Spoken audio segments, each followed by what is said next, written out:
Face à la demande formulée par la speaker de la Chambre basse du Parlement, Jeannine Mabunda, aux différents présidents de groupes parlementaires consécutifs à la désignation de leurs délégués au sein des organes de la CENI sans faire allusion aux réformes préalablement requises. Ainsi, les députés nationaux de l'opposition parlementaire ont, à travers une déclaration rendue publique ce mercredi 19 août 2020, réitéré la position exprimée dans sa déclaration du 3 juin, exigeant au préalable l'examen du rapport de la CENI, l'audit de sa gestion financière et l'examen de propositions de loi relatives à la réforme du système électoral en veillant à bannir les discriminations dont les députés de l'opposition sont l'objet en matière d'initiatives législatives. Cependant, l'opposition parlementaire tient à rappeler à travers ses déclarations au bureau de l'Assemblée nationale que l'entérinement fraudulé de Ronsard Malonda à la présidence de la CENI ainsi que les propositions de loi Minakou et Sakata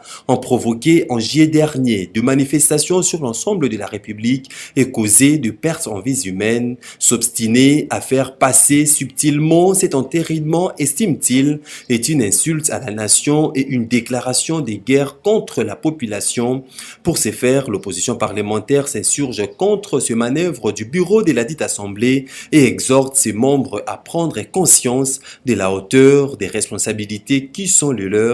tout en appelant particulièrement Jeannine Mabunda à privilégier l'intérêt de la nation en lieu et place du passage en force en faveur des intérêts de sa famille politique. Ainsi, l'opposition parlementaire considère cette demande de la présidente de l'Assemblée nationale comme une manœuvre insidieuse visant à diviser l'opposition politique à l'instar du coup fourré aux confessions religieuses. En définitive, l'opposition parlementaire n'attend plus tolérer toutes ces manœuvres tendant à saboter la souveraineté du peuple et les intérêts supérieurs de la nation.